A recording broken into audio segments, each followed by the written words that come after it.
Bonjour à toutes, bonjour à tous. Et donc, merci d'être présents et donc bienvenue à cet événement INRIA Faites la science.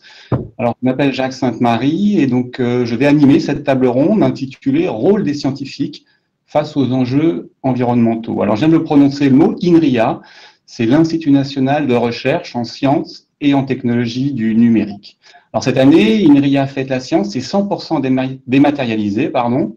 Donc, il y a une série de manifestations jusqu'au 11 octobre, et vous pouvez aller voir sur le site inria.fr pour avoir le calendrier précis. Et toutes ces manifestations, eh bien, c'est l'occasion de découvrir des projets de recherche en sciences du numérique, bien entendu, d'avoir des exposés scientifiques, d'avoir des applications et aussi de dialoguer avec des chercheurs et tout ce qui est proposé s'adresse à un large public vraiment de 7 à 77 ans. Alors, entrons un petit peu dans le vif du sujet de cette table ronde.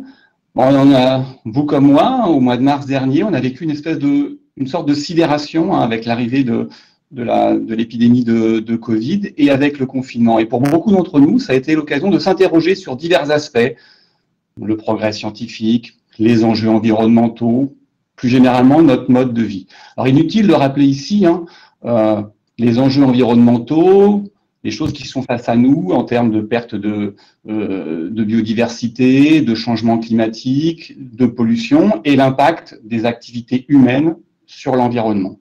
Alors, quelques mots plus spécifiques maintenant sur le numérique. Alors, le numérique, il y a deux aspects vis-à-vis de ces changements climatiques et de ces problèmes environnementaux. D'abord, le numérique, il contribue quelque part à ça. Il contribue au sens où eh bien, il faut fabriquer les outils numériques, donc l'accaparement de terres rares, la conception des outils et ce genre de choses. Et deuxièmement, il y a bien entendu aussi la consommation électrique, tous les outils qu'on utilise, qu'ils soient alimentés électriquement, pardon. Il faut de l'énergie pour ça. Par contre, on peut dire aussi qu'ils ont un certain bienfait. Alors, prenons deux exemples, le télétravail. On a tous vécu, et où on vit encore, certaines fois, le télétravail, qui serait sans doute, bien entendu, impossible sans ces outils numériques. Deuxième sorte de bienfait, cet exposé-là, ou cette série de manifestations-là qu'on a organisées à l'INRIA, sans les outils numériques, bien sûr, qui ne seraient pas possibles, ou alors il aurait fallu déplacer physiquement un assez grand nombre de personnes dans un endroit, et rien que les émissions de CO2 générées par les transports auraient sans doute été d'un impact plus grand que celui-ci. Voilà.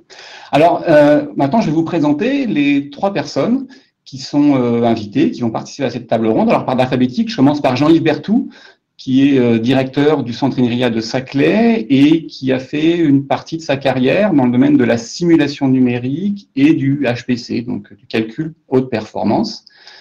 Deuxième invité, Françoise Berthoud, du CNRS. Françoise Berthoud a créé et présidé EcoInfo. EcoInfo, disons, c'est un groupement de scientifiques qui cherchent à quantifier les impacts du numérique et à promouvoir un numérique éco-responsable. Dernier invité, Peter Sturm, donc chercheur à l'INRIA et qui lui a fait toute sa carrière, enfin une bonne partie de sa carrière sur la thématique de la vision par ordinateur et qui maintenant cherche à, disons, développer des outils quantitatifs pour comprendre un petit peu la globalité des enjeux environnementaux. Alors, au cours de cette table ronde, on a choisi d'aborder trois thèmes successivement. Le premier, ça sera lié à la simulation numérique. Le second, on s'intéressera à des questions liées à la frugalité ou à la sobriété dans le monde du numérique. Et dernier thème, on cherchera à éclairer quelque part un petit peu le débat ou le dialogue nécessaire entre science et société. Alors, ces trois thèmes, ils seront à la fin de chacun des thèmes. Il y aura une séance de questions, donc vous pouvez poser des questions, il y a un chat qui est disponible, alors n'hésitez pas à rédiger des questions, à poser des questions, même si elles vous paraissent naïves, et on pourra y répondre à la fin de chaque thème. Alors le premier des thèmes, je l'ai évoqué, c'est le terme de la notion de simulation numérique. Alors donc les recherches dans le domaine de la modélisation de l'environnement, elles permettent de comprendre, d'analyser, et dans certains cas même de prédire un certain nombre de phénomènes. Alors, je me tourne vers Jean-Yves Berthoud pour qu'il essaye d'un petit peu de nous donner quelques éléments sur ce que c'est que la simulation numérique, en quoi ça consiste et ce qu'on peut faire avec ça. À tous, Simuler pour un scientifique, ce n'est pas faire semblant, c'est reproduire, décrire au moyen d'outils mathématiques le fonctionnement du monde qui l'entoure et qu'il observe. C'est par exemple Saint-Venant qui, au XIXe siècle, décrit au travers d'équations qui portent son nom l'écoulement des cours d'eau. Ces équations sont toujours utilisées, par exemple, pour dimensionner des ponts ou des barrages hydroélectriques.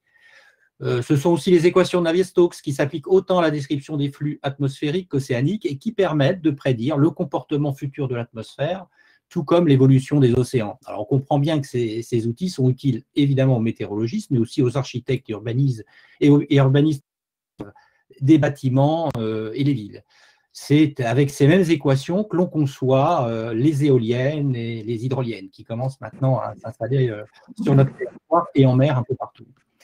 Simuler, ce sont donc trois composantes: observer et expérimenter, modéliser, c'est-à-dire mettre en équation les phénomènes physiques, calculer, c'est-à-dire résoudre ces équations sur les données observées et ainsi reproduire mathématiquement les phénomènes observés pour les comprendre, les prédire et, comme disait Jacques, agir, concevoir et décider. Jusqu'à la Seconde Guerre mondiale, les calculs étaient réalisés à la main. Et puis Alan Turing, mathématicien de la première moitié du XXe siècle, conçoit un calculateur universel qu'il met en œuvre dans le fameux projet Enigma que maintenant on connaît à peu près tous, puisque un film a été tourné récemment sur cet épisode de l'histoire. Projet Enigma qui verra la production de la première machine que l'on peut considérer comme le premier ordinateur et qui servira à décrypter les messages codés de l'armée allemande lors de la Seconde Guerre mondiale. La simulation prend alors un tournant majeur. Imaginez des calculateurs de la fin des années 60 qui pouvaient réaliser 1 millier d'opérations flottantes par seconde. Alors, une opération flottante, c'est la multiplication de deux nombres avec beaucoup de chiffres. Après la virgule, multiplication, addition, enfin une opération entre deux réels. Il devient alors possible de réaliser des calculs évidemment inimaginables avant l'apparition de ces machines quand ces calculs étaient à la main. La simulation, à cette époque s'ouvre une nouvelle ère et la simulation devient toujours observée, expérimentée, ça reste fondamental, mais on observe avec toutes sortes d'instruments, des capteurs, des microscopes, des télescopes. Donc, observer, expérimenter, modéliser, donc mettre en équation les phénomènes physiques, et puis, troisième étape, transformer ces modèles en algorithmes, puis en programmes qui sont exécutés par des machines, les ordinateurs. La simulation météorologique et du climat a débuté il y a près de 70 ans, quand les machines étaient capables de réaliser de l'ordre de 1 millier de calculs par seconde. La science météorologique et du climat ont énormément progressé en 70 ans. On est maintenant capable de prédire de façon fiable la météo sur 10 jours. Les ordinateurs aussi ont progressé. On estime qu'ils ont gagné, enfin quand on regarde l'évolution des calculateurs, de l'ordre d'un facteur 1000 en puissance de calcul tous les 10 ans. Alors, je vous laisse faire le calcul pour savoir à quelle puissance on atterrit en 2020, mais en attendant, ce que je peux aussi vous dire, c'est que les programmes de la météo tournent maintenant sur des machines capables de réaliser 1 million de milliards d'opérations par seconde. On appelle, donc c'est à l'échelle pétaflopique, 10 puissance 15 opérations flottantes par seconde. La simulation du climat est également extrêmement consommatrice de puissance de calcul, car elle nécessite la prise en compte d'un très grand nombre de phénomènes physiques qui, en plus, sont couplés les uns aux autres, qui interagissent les uns avec les autres. Je vous ai apporté un schéma qui tente de résumer la complexité. Donc, si on peut passer, on voit le premier slide. C'est bon ? On voit sur cette planche que prédire le climat pour les décennies et les siècles à venir, c'est prendre en compte des phénomènes aussi divers que l'évolution des océans. On cherche à comprendre comment les courants évoluent et évidemment à tout un tas de profondeurs, comment la température de ces océans évolue à l'échelle de la planète, la salinité également est un élément extrêmement important. L'atmosphère, deuxième grand système qui est couplé à l'évolution des océans. On cherche à comprendre la formation des nuages, des précipitations, qui est d'ailleurs due en partie à l'évaporation des océans, formation et fonte des glaces, impact de l'activité humaine, de la végétation et des phénomènes chimiques et biochimiques associés. Ça fait donc tout un tas de phénomènes que l'on traduit sous forme d'équations, si on peut voir le schème qui suit, des dizaines, des centaines, parfois des milliers d'équations liées les unes aux autres qu'il convient de résoudre, et cela à l'échelle de l'ensemble de la planète. On a encore des difficultés à simuler et prédire des phénomènes locaux comme les ouragans, les typhons, et pourtant, de comprendre ces phénomènes locaux qui opèrent à l'échelle de l'ordre du kilomètre pour gagner en précision dans les prévisions météorologiques et aussi et surtout apporter à la société et aux politiques les réponses aux questions qu'elles se posent sur l'évolution du climat à 50, 100 ou quelques siècles. C'est l'enjeu à laquelle la communauté internationale s'attaque actuellement, en mettant en place une nouvelle génération d'outils et une nouvelle génération de calculateurs qui sera capable très prochainement, d'ici 2 ans, ces machines apparaîtront aussi bien aux États-Unis, en Chine, au Japon qu'en Europe, afin de réaliser des calculs que l'on dit hexaflopiques, c'est-à-dire capables de réaliser 1 milliard, 2 milliards d'opérations flottantes par seconde, c'est-à-dire 10 puissance 18. Ce sont des millions, voire des milliards d'unités de calcul qu'il convient de faire coopérer ensemble. Cela pose aux scientifiques, informaticiens et mathématiciens des défis scientifiques et technologiques considérables. Il faut que l'ensemble de ces unités de calcul, évidemment, soient synchronisées. Il faut prévoir les pannes qui peuvent survenir quand on fera tourner des milliards d'unités de calcul, au moins des centaines de millions. Certaines tomberont en panne en permanence. Il faut, et bien sûr, comme l'évoquait Jacques, aussi réfléchir à la consommation électrique. On avait fait un calcul il y a une dizaine d'années. Si on ne faisait rien en termes de technologique sur les calculateurs qui sont donc ces outils clés de la simulation, il aurait fallu coupler une centrale nucléaire derrière chaque calculateur hexaflopique pour pouvoir les faire tourner. Alors bien sûr, ce n'est pas ça qui va se passer dans les machines qui vont apparaître. Il y a 1 ou 2 ordres de grandeur qui a été gagné en consommation électrique. C'est un problème particulièrement difficile et important. Voilà, Jacques, ce que je peux dire de façon un peu longue sur ta première question. Très bien. Écoute, merci beaucoup, Jean-Yves. Alors maintenant, je voudrais passer la parole à Peter. On a eu un espèce de très joli panorama général de la simulation numérique, par exemple dans le domaine de l'environnement. C'est un thème très important à l'INRIA, aussi des travaux sont menés vraiment dans le domaine de la santé. Justement, peut-être que Peter pourrait donner quelques éléments sur les grandes contributions, sur ce qui se fait directement au sein de l'Institut sur ces thématiques. Oui, merci Jacques. Merci aussi à Jean-Yves pour tes belles explications. Donc, je vais donc essayer de donner quelques autres exemples de choses comme modélise ou simule à l'INRIA. En gros, on peut distinguer plusieurs axes. Je vais en citer 2. Le premier concerne tout ce qui touche à la compréhension de phénomènes naturels et éventuellement à l'utilisation de cette compréhension dans les applications. Et puis un deuxième axe qui concerne les recherches sur les interactions entre activités humaines et environnement. J'y reviendrai plus tard. Alors, l'un des premiers objectifs est donc de comprendre des phénomènes naturels, pourquoi et comment ils se produisent. Cela procure en soi de nouvelles connaissances sur le monde, mais peut également fournir la base à des études sur ce qui pourrait se passer à l'avenir. Donc, qui soit proche, Jean-Yves a mentionné l'exemple de la météo, ou plus lointain. Donc, par exemple, on peut d'ores et déjà prédire avec quasi-certitude que le réchauffement climatique sera particulièrement fort au pôle du globe terrestre, ainsi que dans certaines régions au climat déjà très chaud. Alors, parfois, ces recherches peuvent également trouver une utilisation plus ou moins directe dans différents secteurs économiques. En agriculture, par exemple, comprendre et modéliser la croissance des plantes et comprendre et modéliser le fonctionnement d'écosystèmes peut permettre d'améliorer des rendements ou bien contribuer à des modes de production alternatifs qui soient, espérons-le, moins polluants. Un autre secteur important est bien sûr celui de la production d'énergie. Les recherches de nos équipes dans ce domaine couvrent en fait un spectre assez large qui va du nucléaire via la prospection pétrolière jusqu'à la production d'énergie dite renouvelable, éolien, biocarburant, solaire, etc.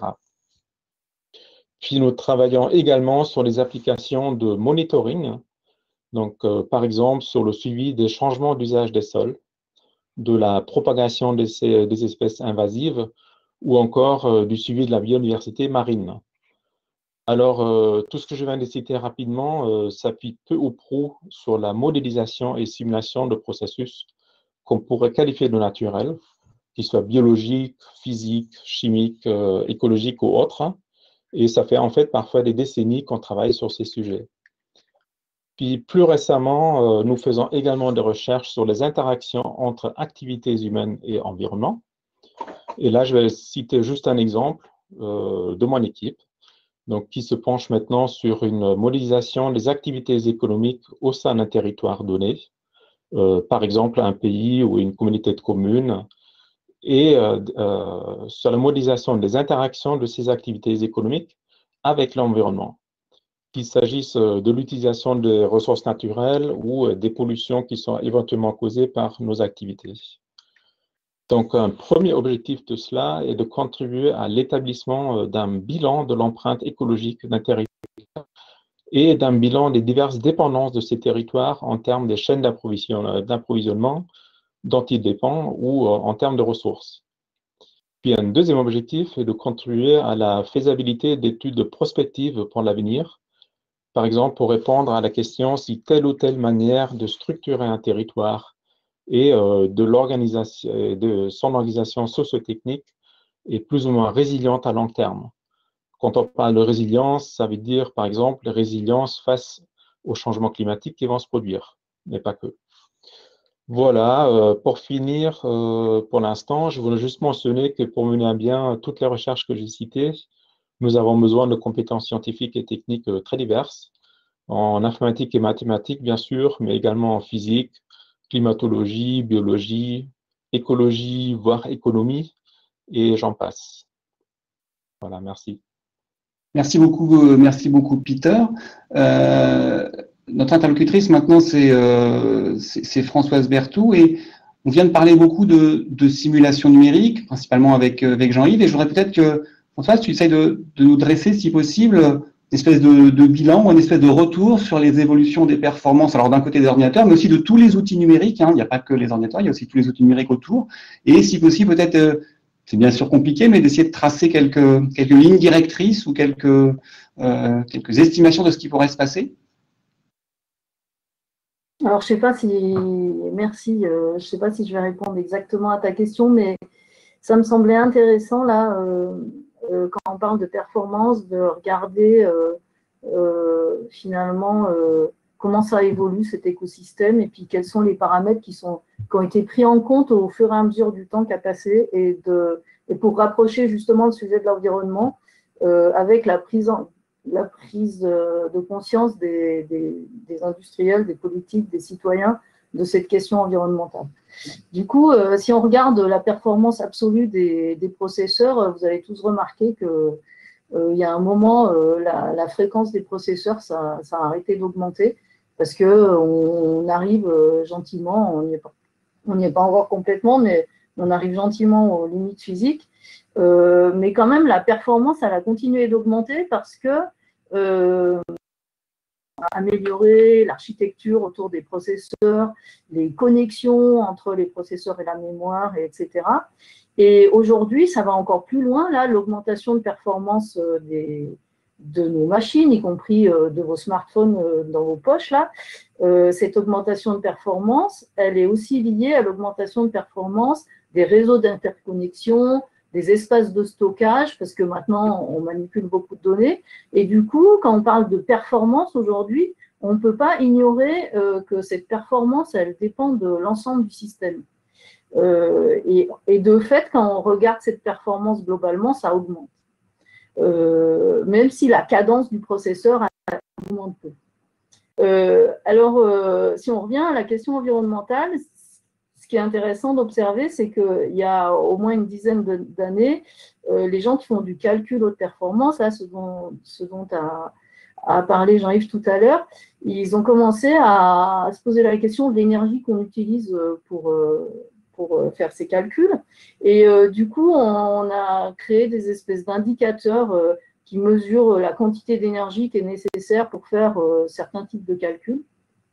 Et en fait, là aussi, on a une augmentation de performance liée à plein de choses, et au progrès technologique des processeurs, mais aussi parce que dans les data centers, on a fait des progrès sur le refroidissement. Enfin, il y a tout un tas de techniques qui font qu'on a progressé. Donc ça, c'est c'est plutôt positif, même si on se dit aujourd'hui que bon, on va arriver certainement à une petite limite là, du fait de limites physiques et du fait que, par exemple, les progrès sur les data centres, et ben, les progrès les plus faciles à faire, on les a faits pour la plupart. Et du coup, maintenant, ça va être un peu plus compliqué. Donc, il est probable que maintenant, ça va augmenter un peu augmenter la quantité d'énergie pour une opération donnée. Enfin bon, c'est pas tout de suite, mais en tout cas, ça va finir par augmenter. Et puis, de façon extrêmement récente, il y a pas mal de gens qui ont commencé à s'interroger sur non pas l'énergie qu'on utilise et l'augmentation de la performance en regardant l'énergie, mais l'augmentation de la performance en regardant les émissions de gaz à effet de serre. C'est-à-dire, on fait un calcul, finalement, comment c'est corrélé à nos émissions de gaz à effet de serre. Est-ce que ça émet beaucoup de gaz à effet de serre? Pas beaucoup.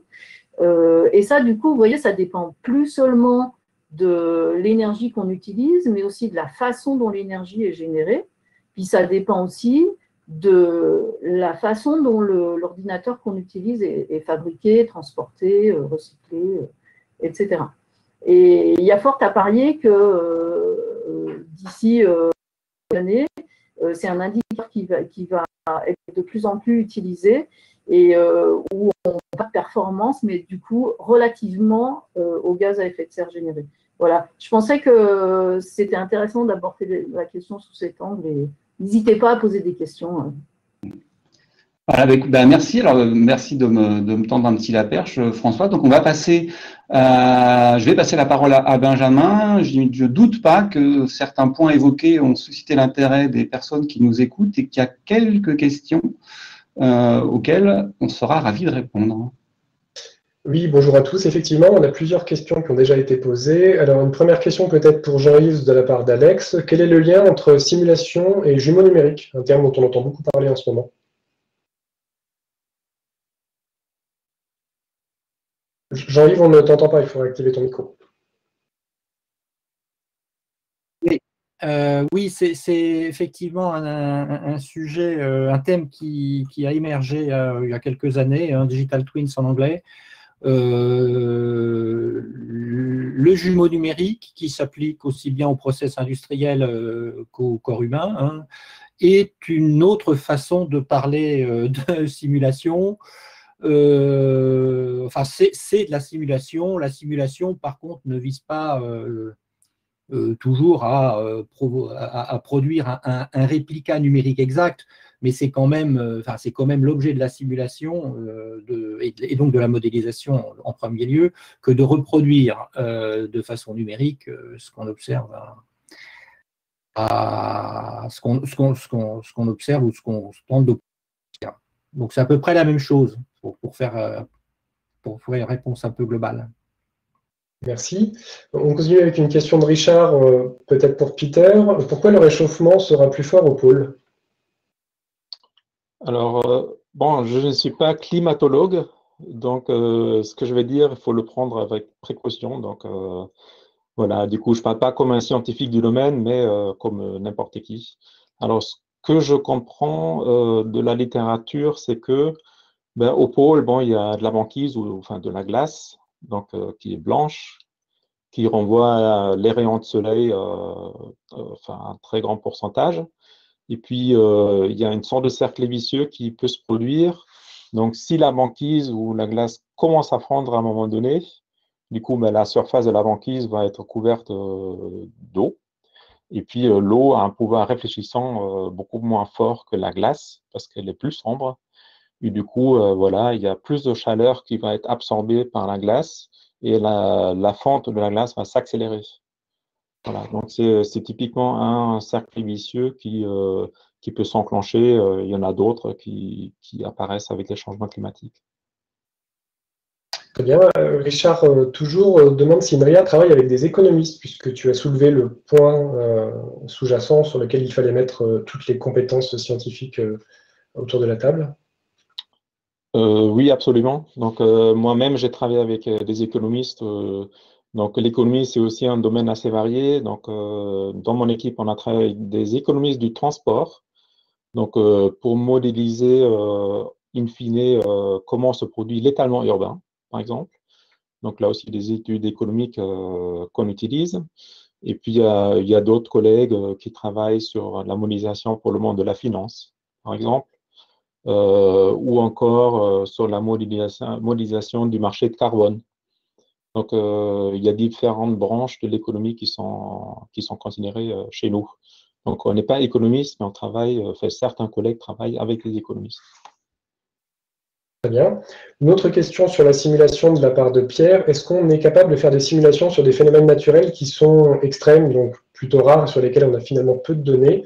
Et si on le fait, quelle est la précision et la fiabilité de ce type de simulation? Je prends la parole si vous voulez, je peux peut-être répondre. Alors oui, c'est forcément, c'est pas facile, hein. Il y a la météo, l'évolution de la météo, quand il y a un temps pas très perturbé, c'est beaucoup plus facile que prédire des événements extrêmes. C'est pareil pour les tsunamis, pour les typhons, pour les tremblements de terre. Donc malgré tout, on arrive à faire ça, hein. On a des descriptions qui sont cette fois-ci statistiques, qui sont plus déterministes, mais qui sont statistiques. On arrive à le faire. Et puis alors, une façon de le faire aussi, hein, sur certains événements qu'on ne connaît pas très bien, par exemple, je pense aux tsunamis, hein, qui sont liés au mouvement de la croupe terrestre, c'est de pas faire une seule simulation, mais c'est de faire tout un panel de simulations qui sont des scénarios réalistes possibles. Voilà, hein, donc prédire un tsunami, prédire un tremblement de terre, on ne sait pas. Par contre, on connaît les failles, hein, le point où sont les failles tectoniques. On a des idées quel mouvement pourra avoir ces plaques tectoniques. Et donc, on peut faire un ensemble de scénarios comme ça, un ensemble de cas possibles qui donne cette fois-ci donc une gamme de vagues qui pourraient se propager, par exemple, dans le cadre d'un tsunami. Voilà. Bon, je pense qu'on va passer maintenant, merci à tous, hein, merci pour ces questions, et on va passer maintenant au second thème de la table ronde. Alors, on a examiné, hein, on vient d'examiner la simulation numérique et puis ce qu'elle permettait de faire, les défis scientifiques, les verrous scientifiques qu'elle permettait de lever. Et d'un autre côté, hein, on l'a évoqué avec Françoise, hein, l'impact du numérique, il est en forte progression. Et nous, c'est vrai qu'on est quand même habitués, depuis quelques dizaines d'années, dans nos sociétés, à vivre dans une certaine forme d'abondance, hein, en termes de matières premières, en termes de nourriture, en termes de capacité d'ordinateur, ça a été évoqué. Bien sûr, mais quand on vit dans un monde fini, est-ce que cette espèce de croissance, là, cette loi de Moore, là, est-ce que c'est vraiment quelque chose qui est durable? Est-ce qu'il ne faut pas quand même se poser quelque part une question un petit peu liée à la frugalité? Donc, je vais résumer un petit peu les choses comme ça et ensuite, je vais passer la parole à Françoise Berthoud. Est-ce que on est capable de faire plus ou de faire autrement avec moins? Peut-être qu'avant de répondre à cette question, je peux donner quelques idées de l'impact environnemental, des impacts environnementaux du numérique. Juste pour repréciser, pour redonner quelques ordres de grandeur, même si je parle vraiment en ordre de grandeur, parce que vous pouvez trouver dans la littérature scientifique tout un tas d'études ou sur Internet qui donnent des chiffres relativement différents. Et en fait, ces différences, elles s'expliquent parce que les périmètres qui sont considérés dans les études souvent sont différents. Par exemple, il y en a qui vont prendre les téléviseurs, il y en a qui vont prendre les objets connectés, d'autres non, donc du coup, on a des valeurs différentes. Mais ce que je peux vous donner comme ordre de grandeur, c'est que si on prend l'ensemble des équipements numériques, dont les smartphones, les objets connectés, les téléviseurs, aujourd'hui, et évidemment les serveurs et les équipements personnels, aujourd'hui, on est de l'ordre de 4% des émissions de gaz à effet de serre générées par le numérique en impact direct. C'est-à-dire, c'est vraiment du fait de la fabrication de ces équipements et de leur usage, de leur recyclage qu'on génère ces émissions de gaz à effet de serre. Alors, il y a d'autres impacts du numérique dont je veux quand même dire quelques mots, parce que souvent, quand on parle de l'environnement en lien avec le numérique, on a tendance à se focaliser sur les terres rares, l'énergie et le CO2. Mais il y a une grosse catégorie d'impact dont on parle assez peu parce qu'elle est assez difficile à appréhender, c'est la partie pollution. En fait, il y a d'énormes problèmes de pollution en amont de la fabrication des équipements au moment de l'extraction des métaux, et puis en aval, puisque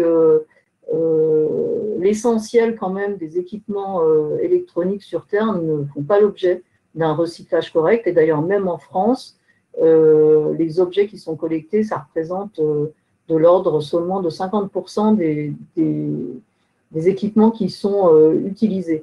Donc, on a des gros problèmes au début et à la fin, et ça, c'est certainement des choses dont il faut prendre en compte.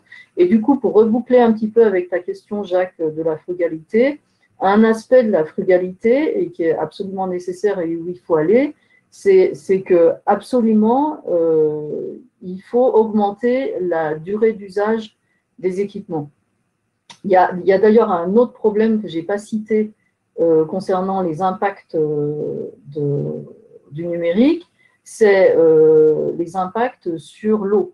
Sur l'eau, les impacts, ils ne sont pas tant en quantité d'eau, ce n'est pas énorme, hein, c'est largement moins de 1% de l'eau sur Terre, mais par contre, il y a beaucoup de problèmes de pollution d'eau et de conflits d'accès à l'eau au niveau des mines.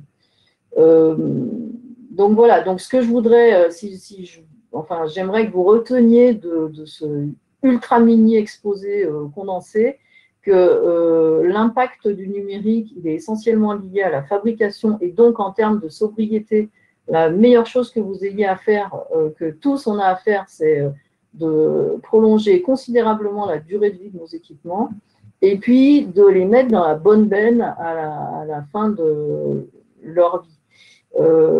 Pour autant, malgré ça, il y a énormément de ressources qui sont dispersées, et aujourd'hui, franchement, le concept de l'économie circulaire, c'est un peu une utopie, c'est même complètement une utopie dans le cas des équipements numériques. Alors, je ne sais pas si j'ai encore un peu le temps, Jacques. Oh, bah, une petite minute, si tu veux. Une petite minute, donc je vais faire vite, parce que là, j'ai parlé seulement des impacts directs, mais il faut bien comprendre, parce que justement, avant, on a parlé de performance, et on pourrait s'attendre à, bon, la performance augmente, et puis en plus, l'énergie, enfin, relativement à l'énergie, donc on est content, mais en réalité, ce qui se passe dans notre monde économique actuel, c'est que dès lors qu'il y a une augmentation d'efficacité, quelque part, ça crée un vide, et ce vide, en fait, il est immédiatement rempli par soit la même chose, donc votre smartphone, vous aurez remarqué que vous le rechargez toujours tous les soirs, ça n'a pas changé, pourtant, on a fait des progrès absolument colossaux sur les batteries, parce que ça consomme plus, etc., on utilise plus d'applications, et donc ça, ce truc-là qui se passe, ça s'appelle l'effet rebond, et des effets rebonds, il y en a de partout dès lors que on augmente l'efficacité d'un processus, et c'est particulièrement vrai avec le numérique.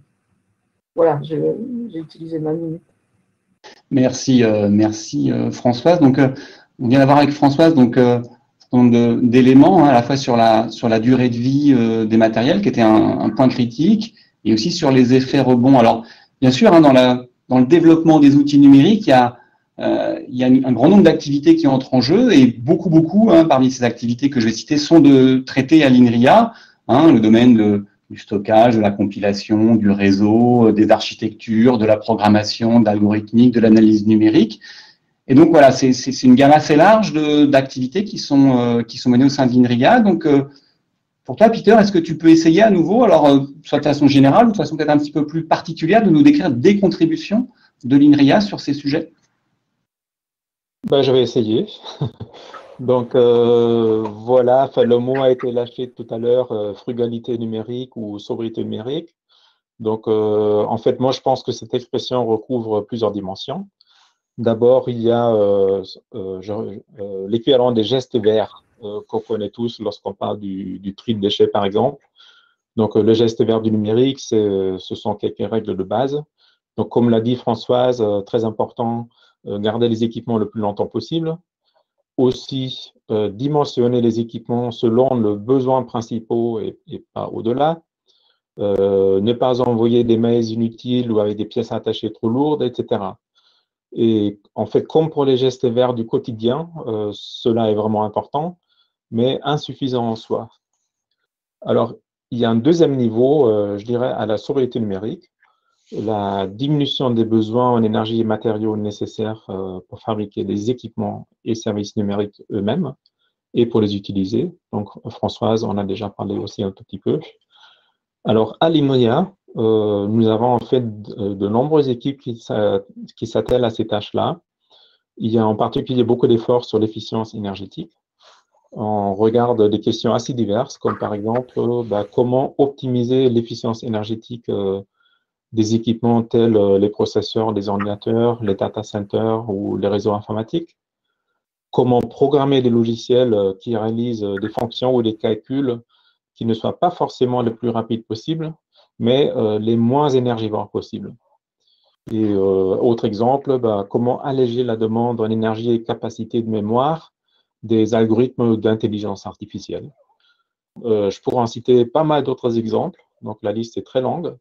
Et, enfin, il y a clairement un potentiel énorme pour diminuer l'empreinte directe du numérique par équipement individuel, mais il est tout aussi clair qu'en pratique, cela aussi n'est probablement pas suffisant pour diminuer ce qui importe réellement, à savoir l'empreinte globale du numérique. Françoise, elle a parlé d'effet rebond.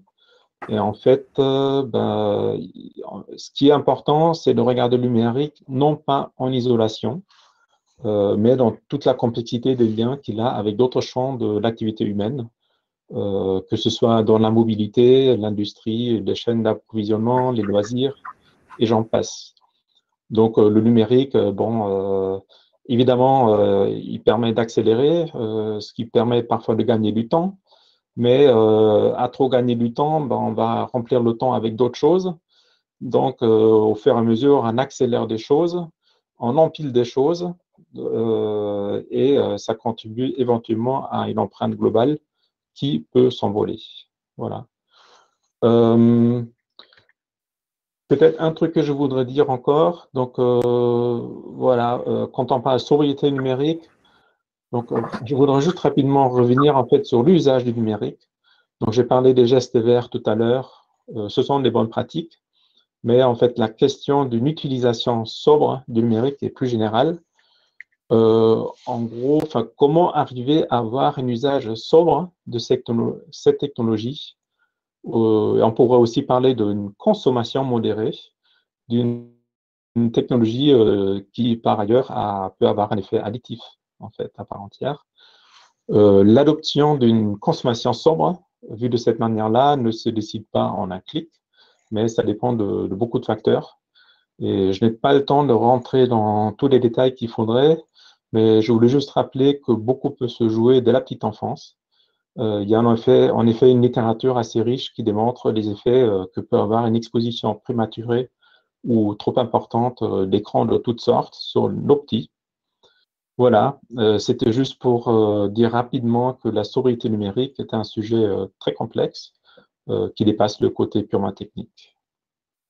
Très bien, merci Peter. Donc on arrive au terme de cette seconde partie du débat, de la table ronde, et donc je vais passer la parole à nouveau à Benjamin pour voir s'il a des questions de spectateurs. Il y a une question qui va nous faire revenir un peu aux fondamentaux de notre société. Finalement, est-ce que la société de consommation dans laquelle on vit aujourd'hui est compatible avec cette notion de frugalité numérique, notamment en ce qui concerne la vente et l'achat de matériel?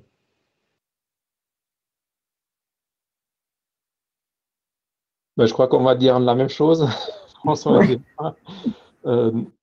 Notre avis, c'est que, il faut se poser la question honnêtement. Donc, chacun peut avoir un avis différent. Donc, société de consommation, de quelle consommation on parle? Je dirais qu'il faut dépasser le cadre comme je viens de le dire, de la frugalité pure du numérique. Donc, en gros, il a été montré sur les décennies passées que plus l'activité économique augmente, l'activité économique va de pair avec un impact sur l'environnement, donc que ce soit en termes d'émissions CO2 ou d'autres impacts.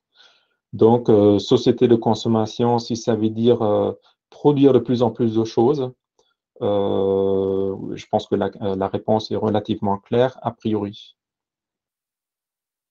Oui, je voudrais juste ajouter quelque chose. En fait, c'est vrai qu'il y a une contradiction entre le développement de, par exemple, l'économie de la captation de l'attention, qui utilise le numérique pour vendre des produits, et puis ces aspirations à la frugalité que nous vend aussi, d'ailleurs, nous vendent nos ministères, etc. Donc, on se retrouve dans une position un peu schizophrénique où, du coup, il s'agit de prendre position. Et ça, c'est individuel. Chacun peut prendre la décision voilà, par exemple. Donc, il y a quelqu'un qui suggère le point sur la 5G. Mais en tout cas, il y a beaucoup de choses qu'on peut faire à titre individuel pour essayer de s'extraire de ça, mais il n'en demeure pas moins que tant qu'on n'est pas dans une société dématérialisée vraiment, quoi, ce qui n'est pas du tout le cas aujourd'hui, bien que ce terme soit très à la mode, la société de consommation est complètement à l'opposé de la frugalité. Tant que tu as la parole, Françoise, quelqu'un revient sur les chiffres que tu as annoncés tout à l'heure. Alex nous dit 4% des émissions de gaz à effet de serre, finalement, c'est pas beaucoup. Il a raison, Alex. Quand on regarde ce chiffre qui correspond juste aux effets directs, c'est pas beaucoup. Sauf que ce qu'il n'y a pas dans ce chiffre-là, c'est les effets rebonds indirects, c'est-à-dire le fait que grâce au numérique, par exemple, on a vu une explosion du nombre de vols achetés, de voyages achetés grâce aux possibilités qui sont démultipliées de pouvoir acheter facilement des choses sur Internet. Donc, en fait, si on commence à prendre en compte tous les impacts environnementaux qui sont liés à tout ce qu'on peut faire grâce au numérique, il n'y a pas eu de calculs qui ont été faits récemment ou d'ailleurs avant, là, il n'y a pas de calcul, mais on intuite que c'est beaucoup plus les effets du numérique. Le numérique, aujourd'hui, il a une incidence énorme sur l'accélération des flux. Peter, il en a parlé un petit peu tout à l'heure, mais quand vous regardez les flux de marchandises, les flux de personnes, les flux monétaires, ça ne pourrait pas accélérer à ce point-là sans le numérique. Donc, si on commençait à prendre en compte tout ça, on aurait évidemment beaucoup plus que 4%. Et n'oublions pas qu'on a pris des engagements et qu'il faut normalement diviser par 4 ou 4,5, même nos émissions de CO2. Et donc, étant donné la croissance de la courbe des émissions de CO2 liées au numérique, si on ne faisait rien, et que, bien sûr, dans les autres domaines, typiquement, on engageait une réduction assez importante, mais à la fin, il ne resterait plus que le numérique, quasiment. Donc, on n'est pas exclu, il faut balayer devant notre porte. Et nous aussi, bien sûr, et les gens qui travaillent dans notre domaine, à l'INRIA en particulier, on a des efforts, on a des innovations à proposer dans ce domaine-là. Alors, je ne sais pas si, Benjamin, tu as encore d'autres questions? Une toute dernière question, on a parlé de la part du numérique dans les GES, mais Pierre demande si on connaît le pourcentage de la consommation d'électricité mondiale que représente l'informatique et les call centers en particulier. Alors, les call centers, j'en ai strictement aucune idée. Le numérique, en général, c'est de l'ordre de 10% de l'électricité mondiale. Ça augmente pas tant que ça, en fait, ces dernières années. D'une part, parce qu'il y a des gros progrès qui sont faits dans les data centers.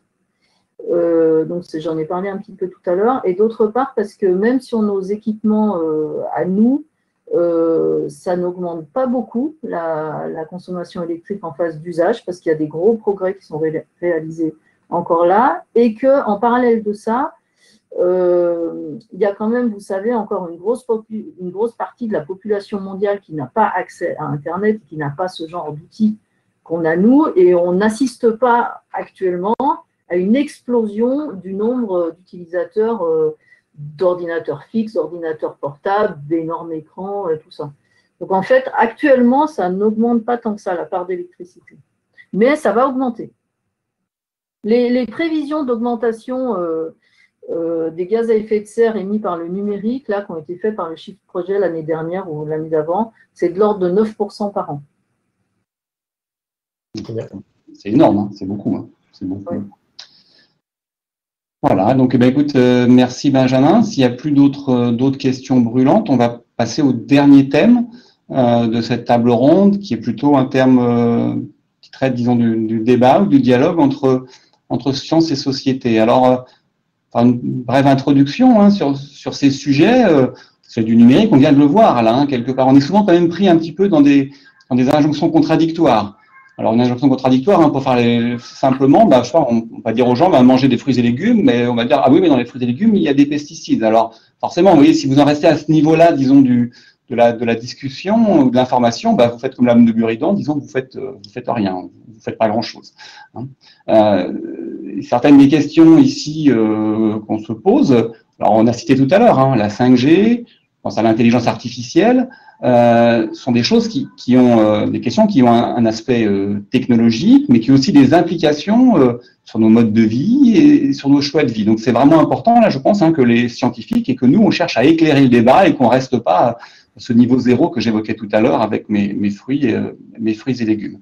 Je voudrais revenir vers Jean-Yves et voilà, là, justement, dans ce cadre-là, on a vu quand même, enfin en quelques dizaines d'années, ou même en quelques années, parce que c'est vraiment très rapide, on a vu l'émergence de services numériques et d'outils numériques qui ont vraiment changé fondamentalement nos vies et on en annonce des nouveaux. Alors, je viens de les citer, hein, 5G, intelligence artificielle, Internet des objets.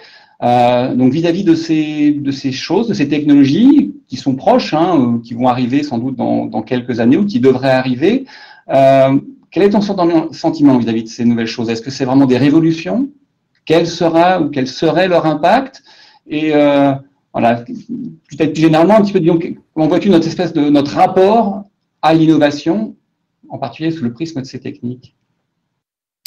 Alors, c'est des questions très vastes, hein, que tu poses, Jacques, et en toute modestie, c'est des questions auxquelles les philosophes, les sociologues, les ethnologues même pourraient répondre. D'ailleurs, je vais en citer quelques-uns. Je vais dire que d'abord, les technologies ont de tout temps bouleversé nos sociétés, fait évoluer les usages qu'on en fait disparaître des pratiques, des métiers, on en fait apparaître d'autres.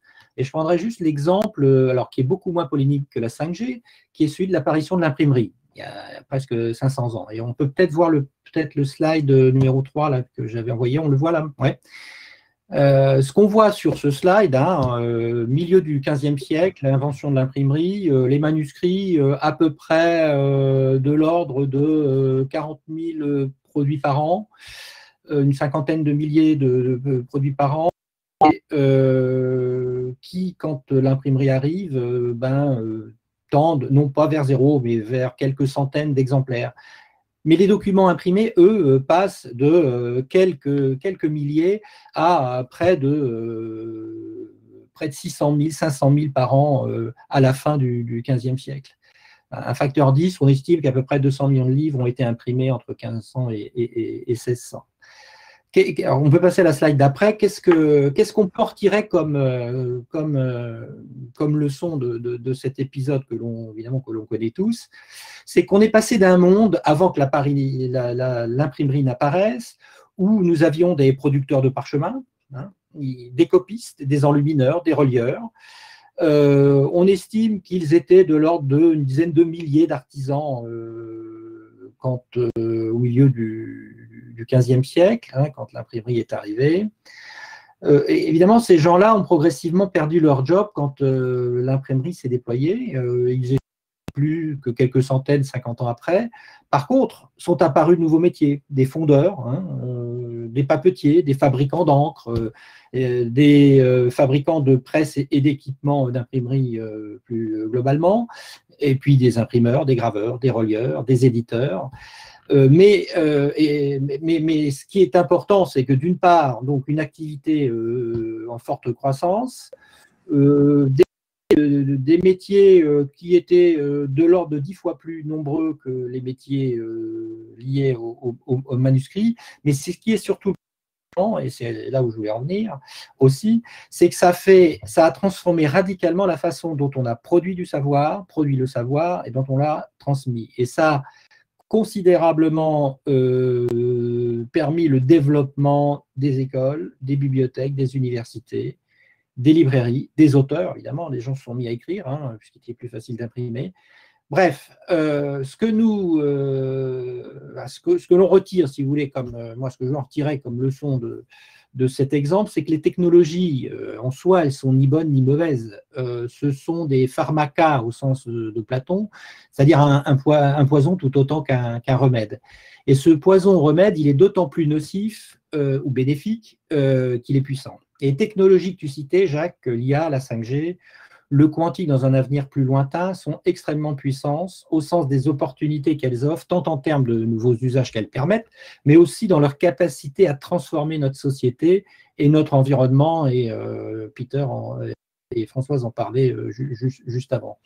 Ce qui caractérise également ces évolutions technologiques, c'est leur vitesse d'ingestion, d'appropriation par notre société. Si l'imprimerie a engagé une profonde révolution qui s'est étalée sur un demi-siècle, la révolution du web au début des années 90 a profondément changé notre monde en quelques années. C'est ça qui rend le numérique particulièrement impactant aussi, c'est qu'il introduit des transformations que notre société, les formations qu'on donne aux jeunes, les métiers qu'on exerce, les compétences qu'on développe, ont beaucoup de mal à s'adapter à une telle vitesse. Et plus globalement, c'est notre modèle de société qu'il convient de penser, le modèle de société le nôtre, mais surtout celui qu'on va léguer à nos enfants et nos petits-enfants, et celui surtout que l'on va permettre à nos enfants et petits-enfants d'inventer. Il est urgent d'engager ce que notre regretté Bernard Stiegler appelait les digital studies, les études numériques qui invitent à penser la transformation de notre monde et de notre modèle de société qu'accélère le déploiement des nouvelles technologies numériques. Donc, encore une fois, ce n'est pas les technologies numériques en tant que telles qu'il faut ralentir ou accélérer, c'est surtout pour ce qui est du numérique qu'il faut les penser et les penser vite parce qu'elles changent profondément notre monde et notre planète par ailleurs. Merci beaucoup Jean-Yves. Alors le temps tourne, il faut qu'on aille un petit peu vite. Donc Jean-Yves a évoqué le distinguo entre disons, sa technologie qu'on peut en faire et son usage. Alors je voudrais poser cette question à Peter, disons avoir son point de vue sur ce distinguo entre la technologie et son usage, et puis aussi question qu'on avait évoquée, là, ce débat entre la science et la société, ce dialogue, la façon de le mener. Comment est-ce que tu vois les choses, Peter? Alors, c'est des questions très générales. Il faudra presque être philosophe pour en répondre en partie. Donc, je ne suis pas philosophe, donc je vais peut-être donner une réponse un peu cartésienne. En tout cas, en ce qui me concerne, je trouve qu'il est difficile de complètement distinguer une technologie des usages qui en sont faits. D'un côté, parce que en fait, ça n'a quelque part pas beaucoup de sens de réfléchir à une technologie qui existerait dans le vide pour elle-même.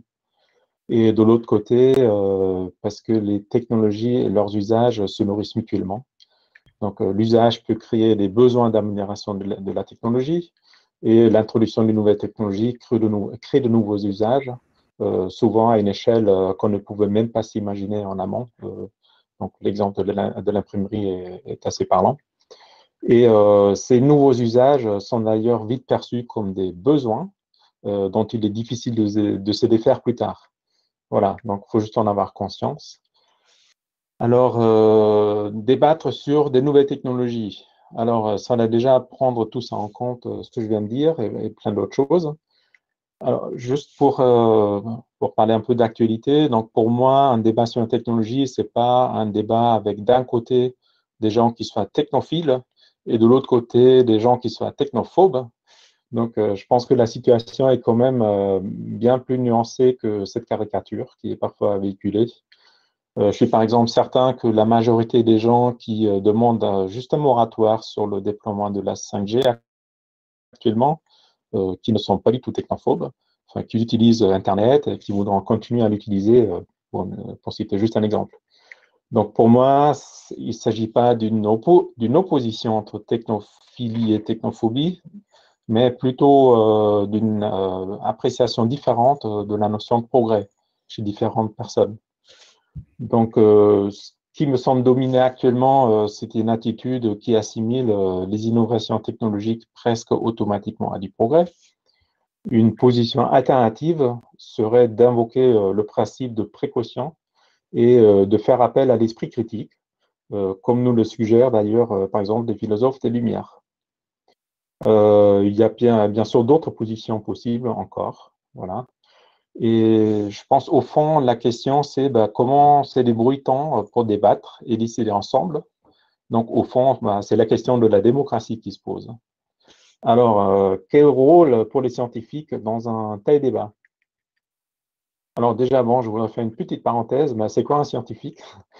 Eh bien, en fait, les 4 personnes, ou on est peut-être 5 maintenant, que vous voyez à l'écran, ben, on est des fonctionnaires. Donc, on est rémunéré par l'argent des contribuables et nous assurons une sorte de service public. Alors, il y a bien sûr également des scientifiques qui ne travaillent pas dans la fonction publique. En tout cas, parmi nos missions se trouve bien sûr la production de connaissances et l'enseignement. Et les scientifiques ont également un rôle à jouer dans l'innovation, même si ce n'est pas forcément leur mission première. Puis, on peut être invité comme expert pour participer à des auditions de commissions parlementaires, par exemple, ou pour faire partie de conseils scientifiques, comme on en a vu un exemple avec le conseil scientifique Covid-19, par exemple.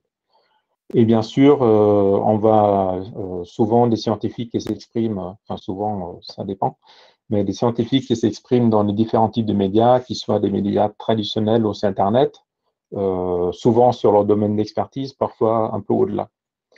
Bon, malgré tout ça, il reste, à mon avis, encore beaucoup de chemin à faire dans la manière dont certains grands enjeux sociétaux sont abordés dans notre société. En particulier, comment appréhender des enjeux à très long terme, comme tout ce qui touche au changement climatique, au déploiement de nouvelles technologies, enfin, déploiement qui engage souvent sur les décennies à venir. Alors, comment appréhender tout ça en dehors des limites de la politique partisane et d'un certain court-termisme lié à la durée des mandats électoraux, par exemple? Alors, je voudrais juste, pour finir, citer l'exemple de la Convention citoyenne pour le climat qui s'est déroulée en 2019 et 2020. Je pense que ça a été une expérience vraiment très riche et je suis curieux de voir comment elle sera valorisée. Alors, le rôle des scientifiques là-dedans, ben, c'est de fournir leur expertise, de le faire dans un cadre qui permette le débat contradictoire, mais leur rôle n'est pas, bien entendu, de décider. Et en fait, des recherches ont montré que de nombreuses telles conventions citoyennes ont démontré que les citoyens, même tirés au hasard, sont tout à fait en mesure d'appréhender les tenants et aboutissants d'une question sociétale complexe et de formuler des recommandations tout à fait mesurées. Et personnellement, ben, j'aimerais que ce type d'expérience se généralise.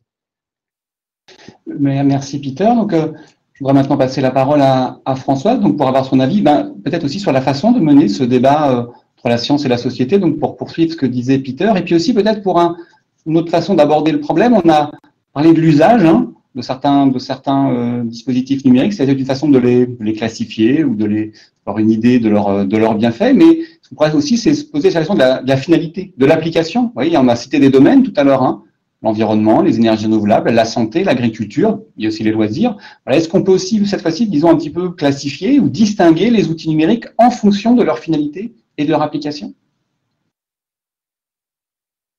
Alors ça, c'est une vaste question. En fait, je pense que pour répondre à cette question, je vais prendre quelques exemples et du coup, mon intervention ne va pas être très longue. Et mon intention, c'est plutôt d'amener les participants, enfin les personnes qui écoutent notre table ronde à se poser des questions. D'abord, je voudrais juste revenir sur quelque chose qu'a dit Jean-Yves tout à l'heure, où il a parlé du fait qu'une technologie, c'est ni bon ni mauvais.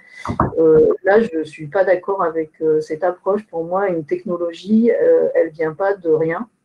Elle est amenée par un ensemble d'acteurs avec une finalité quand même déjà a priori. Et du coup, elle porte déjà quelque chose dans son essence. Donc, juste, je ferme la parenthèse là-dessus. Et je vous donne quelques exemples par rapport aux avantages donc, de certaines technologies qu'on peut mettre en avant par rapport à d'autres, par rapport à leur utilité sociétale, par rapport à l'environnement, etc. Je pense que, et pour rebondir un peu sur ce qu'a dit Peter, ce qui est important, c'est, et c'est peut-être ce qu'on peut apporter nous les scientifiques, c'est de prendre l'habitude de faire un pas de côté et de regarder le système autrement. Donc, je prends un exemple de ces applications numériques là, qui arrivent maintenant. Donc, mettre en place un système intelligent pour limiter la fatigue visuelle dans un open space. Ok, donc ça, on peut se dire, ça a plusieurs avantages. D'abord, on va réduire l'énergie utilisée pour éclairer la pièce. Et puis, du coup, ça va limiter la fatigue visuelle des personnes. Et alors là, du coup, la question qu'on peut se poser sur un plan plus sociétal, c'est oui, mais est-ce que l'homme, il est vraiment adapté pour rester assis 8 heures de suite devant un écran? Voilà. Donc, toujours, en fait, moi, ce que j'invite les personnes à faire quand je fais des confs ou des cours ou quoi que ce soit, c'est de se poser la question autrement. On essaye toujours de vouloir comparer une solution à une autre et souvent, ce qui est intéressant, c'est de regarder le truc à côté. Par exemple, souvent on a dit, est-ce qu'il vaut mieux fournir un service de e-commerce ou continuer de se déplacer en voiture pour aller au supermarché à 10 km de là? Et évidemment, il y a des cas de figure où l'un est mieux, l'autre est mieux, enfin ça dépend, mais la question qu'on peut se poser, c'est oui, mais est-ce qu'on ne ferait pas mieux d'avoir plus de sobriété et puis d'acheter nos courses dans un magasin à côté, voilà. Donc, ce que je veux dire par là, c'est que il faut toujours voilà, se méfier du cadre dans lequel des silos dans lesquels on aimerait bien répondre aux questions et en sortir pour aborder les questions autrement. Il y a beaucoup de choses que je pourrais développer sur ce sujet, mais je vois qu'on a atteint l'heure de fin. Juste pour revenir du coup sur ce que je disais tout au début, sur le fait qu'une technologie, ça s'inscrit toujours dans une finalité qui est plus ou moins au service de la planète. À la fin, quand même, la planète, elle a des limites, tu l'as dit au début, Jacques, et ces limites, on ne peut pas les dépasser. Ça ne va pas être un peu plus, un peu moins, c'est juste qu'on ne peut pas les dépasser parce que, et puis bien avant d'ailleurs de les dépasser, on va être mal. Donc, dès tout de suite, il y a des technologies qu'on peut utiliser qui sont intéressantes. Il y a des… D'ailleurs, tiens, je vais prendre un autre exemple.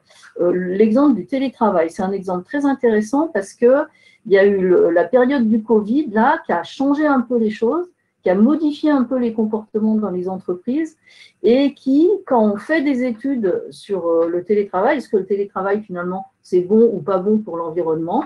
Eh ben, les études qui étaient faites avant le Covid, il y a disons, une dizaine d'années, une vingtaine d'années, elles avaient quasiment toutes comme conclusion que bon, c'était à peine positif parce qu'il y avait plein d'effets rebonds, plein d'effets indirects qui étaient plus ou moins pris en compte et qui donnaient des résultats qui étaient à la limite. Donc, on ne pouvait pas prétendre que grâce au télétravail, on allait faire des gains de gaz à effet de serre. Et aujourd'hui, il y a eu une étude qui est sortie tout récemment là, par l'ADEME sur le télétravail qui prend en compte tous ces effets rebonds, ces effets indirects et qui montre, il y a des limites bien sûr, mais que le télétravail, finalement, dans les conditions où on le fait aujourd'hui en France, avec les usages en France, finalement, c'est positif. Il y a de l'effet rebond, mais globalement, c'est positif sur l'environnement. Donc, il y a jamais, donc, d'une part, une technologie, elle porte jamais quelque chose de positif ou de négatif. Elle porte toujours quelque chose, je veux dire, pardon, je m'embrouille. Je m'embrouille parce que, pour être honnête, je suis en visioconférence depuis 7h30 ce matin. Et ça, c'est une limite, vous voyez, du numérique. Parce que du coup, on peut travailler beaucoup plus et faire de la visio pendant 12 heures dans la journée, c'est juste trop. Donc, je vais essayer de rassembler mes idées. Donc, les technologies, c'est pas neutre. Et dans tous les cas, il faut questionner, faire un pas de côté et toujours être attentif aux effets rebonds et aux effets indirects. Et ça sera mon dernier mot. Merci Françoise, qui m'avait promis d'être brève et qui n'a pas eu le temps d'être brève, visiblement. Mais merci beaucoup. Donc Benjamin, est-ce que tu as des questions qui sont arrivées à toi? Alors, une première question de la part d'Antoine. Qu'est-ce qu'un institut comme INRIA fait pour réduire son impact carbone, notamment vis-à-vis du transport de ses chercheurs aux quatre coins du monde pour des conférences? Et une deuxième question subsidiaire, est-ce qu'on peut imaginer une régulation qui soit pas forcément au niveau d'un institut, mais au niveau de la loi, pour interdire un certain nombre de pratiques? Peut-être Peter pour cette question-là? Ouais, je peux fournir des éléments. Donc, qu'est-ce qu'on fait à l'INRIA? Eh bien, enfin, l'année dernière, j'ai co-animé un groupe de réflexion avec Céline Serrano, une collègue parisienne. Un groupe de réflexion dont Françoise faisait partie d'ailleurs, et Jacques aussi, sur ces questions-là. Donc, qu'est-ce qu'un institut comme le nôtre peut faire? Et il y a des réflexions de plusieurs ordres. Enfin, entre autres, diminuer son empreinte directe dans le fonctionnement au jour le jour, donc sur nos équipements, nos ordinateurs, etc. Et puis aussi, qu'est-ce qu'on peut contribuer en termes de recherche, de sujets de recherche.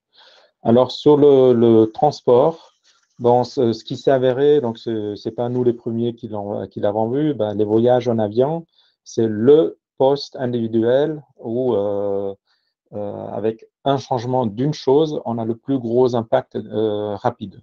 Voilà. Donc, si on diminue ses émissions en avion. Alors là, il y a en fait, il y a tout récemment, il y a un sondage qui s'est terminé sur ces questions-là. Donc, sur la perception de nos collègues sur ces questions-là, est-ce qu'ils seraient prêts à changer leur manière de voyager, etc. Donc, le dépouillement n'a pas encore eu lieu, mais je pense que les premiers chiffres que j'ai vus, c'est que il y a vraiment beaucoup de gens qui se posent ces questions-là. Alors, après, est-ce qu'il faut interdire? Dans un monde idéal, c'est mieux de convaincre. Après, en gros, des nouvelles habitudes comme ça marche vraiment si ça devient une nouvelle norme, pas une interdiction. Après, en pratique, moi, je ne suis pas expert de ces questions-là. Quelle est la manière la plus efficace pour introduire ces changements de comportement? Après, je peux juste parler de mon exemple personnel très modeste. Enfin, moi, depuis 5 ans, j'ai pas pris l'avion pour aller à une conférence. Mais après, là, c'est un exemple, donc il ne faut pas généraliser, mais il y a quand même beaucoup de collègues qui sont prêts à faire. Finalement, il ne faut pas l'appeler un sacrifice, parce qu'en le faisant, on gagne par ailleurs quelque chose. Et voilà. Donc, mais bon, on est de plus en plus nombreux à se poser ces questions-là. Merci Peter. J'ai une dernière question, Jacques, peut-être avant de te laisser conclure. Bien sûr. On a dépassé un petit peu, mais ma foi, c'est pas grave, je t'en prie. C'est plutôt bon signe. Est-ce qu'en apprenant sur l'expérience du déclin de l'imprimerie, finalement, le rôle des scientifiques n'est pas aussi d'essayer d'imaginer le monde après la fin du numérique, qui devrait arriver peut-être inévitablement suite à l'épuisement de certaines matières premières, notamment certains métaux rares, quelle que soit l'échéance? Alors, je ne sais pas qui veut prendre la parole sur ce sujet-là. Alors, je vais donner moi juste quelques éléments, puis après peut-être que François pourra conclure. Hein. Sur l'épuisement des métaux et des matières premières, je pense que c'est pas complètement clair, hein, parce que il y a plusieurs choses. Hein. C'est un petit peu comme les ressources de pétrole. Hein. C'est-à-dire qu'il y a un certain nombre de réserves naturelles, c'est soumis à déclaration des États, hein, et donc voilà, il n'y a pas forcément d'études qui sont très très poussées. Premier point. Et donc des informations qui sont sans doute des fois parcellaires, lacunaires. Second point, il y a des reconversions possibles, c'est-à-dire qu'il existe des matériaux qui sont en quantité limitée, mais il y a peut-être des produits ou des matériaux de substitution qui pourraient intervenir. Alors, c'est clairement un point de vigilance. Moi, là, je vais arrêter là. J'avoue que je sais que c'est un point de vigilance et qu'il y a des, il y a des estimations peut-être un petit peu divergentes, sur les réserves qu'on a devant nous et le temps sur lequel on peut continuer à ce rythme-là. Mais peut-être que Françoise aura des informations un peu complémentaires à donner sur ce sujet. Oui, ça correspond à ce que tu dis. C'est-à-dire, ce qui est clair, c'est que les ressources s'épuisent parce qu'on a un usage dispersif des ressources. Et comme je l'ai dit, on recycle très très mal. Et même ce qui est collecté, d'ailleurs, on le recycle assez mal. Le plastique, c'est pas facile parce qu'il y a des produits supplémentaires, notamment des retardateurs de flamme, qui font que c'est pas recyclable facilement. Et les métaux, sur une carte électronique où il y a, ou sur un smartphone, vous voyez, où il y a une 50aine de métaux, on va en recycler 20. Donc, de toute façon, les métaux se dispersent. On les puise et puis ils se dispersent comme mines urbaines, mais en fait, ces mines urbaines, elles sont étalées sur la surface de la Terre. Donc, ce qui est sûr, c'est que les ressources s'épuisent. Ce qui est moins sûr, c'est à quelle vitesse elles s'épuisent en fonction des métaux. Il y a des grosses variations. Ce qui est sûr aussi, c'est que la demande dans ces métaux, elle continue d'avoir une courbe exponentielle, notamment même le cuivre. Et la durée pendant laquelle on peut continuer à utiliser les métaux de cette façon-là, à ce rythme-là, ça ne va quand même pas dépasser 200 ans, 300 ans. Hein. On n'est pas en train de parler que les métaux, on en aura encore dans 1000 ans. On est en train de parler de quelques centaines d'années. Pour certains métaux, probablement beaucoup moins pour d'autres métaux. Mais ce n'est pas très précis, pour plein de raisons qu'on ne va pas développer ici. Mais de toute façon, une chose est sûre, on ne peut pas, et probablement, enfin moi je crois que c'est un des rôles des scientifiques, on ne peut pas continuer à envisager de développer le numérique comme on le fait. On ne peut pas continuer d'envisager de mettre des objets connectés absolument partout, de consommer nos ressources comme on le consomme, de faire des équipements qui deviennent obsolètes au bout de 3 ans, c'est juste pas possible. Donc là, on est juste en train de courir à la catastrophe. Donc il faudrait penser dès maintenant autre chose. Merci Françoise. Benjamin, est-ce que tu as une autre question qui arrive ou pas ou... Autre question. Très bien, merci beaucoup, merci à tous. Donc, juste une information, donc l'ensemble des réponses et même des échanges là qu'on vient d'avoir sera compilé et rendu disponible à la fin de la fête de la science et rendu accessible, alors sur une forme, disons, peut-être un petit peu à définir. Et donc, juste avant de conclure, peut-être, je ne sais pas si, et c'est pas une obligation, c'est uniquement si, du côté de Françoise, de Peter ou de Jean-Yves, est-ce que vous avez juste une phrase, un mot, une idée forte à donner avant qu'on clôture les débats? Moi, ce que je voudrais dire, c'est que le numérique, enfin, ces objets technologiques, c'est juste magnifique. Mais le conseil que je donnerais, en dépit de ça, de cet émerveillement que j'ai devant ces technologies, c'est déconnectez-vous 1 heure par jour, 1 journée par semaine, 1 semaine par an. En tout cas, c'est un exercice qu'il faut faire aujourd'hui. Merci, très bien. Je ne sais pas, peut-être Peter, quelques mots ou Jean-Yves? Bon, écoute, en fait, en amont, tu nous as posé la question, est-ce qu'on a une phrase à dire sur le lien entre sciences du numérique et environnement? Du coup, j'ai préparé une phrase qui est banale. Mais donc, en fait, pour moi, j'ai réfléchi à ça. Et au départ, il n'est pas du tout évident qu'il y ait un lien entre numérique et environnement. Mais je pense qu'on a vu aujourd'hui que ce lien est bien réel, finalement. Et j'espère qu'on va en faire le meilleur usage possible. Pour conclure, Jean-Yves? Ouais, tu nous avais posé la question et j'avais oublié que tu nous avais posé la question, donc j'ai rien préparé. Mais moi, je reprendrai les mots de Françoise. On vit une époque formidable, mais il faut qu'on soit responsable. Enfin, j'ai peut-être un peu perverti tes propos, Françoise, mais en tout cas, moi, c'est le message. On vit une époque extrêmement anxiogène. Le Covid se rajoute à toutes les questions qu'on a abordées pendant cette 3e partie. Où va le monde? Et on sait qu'il ne va pas bien.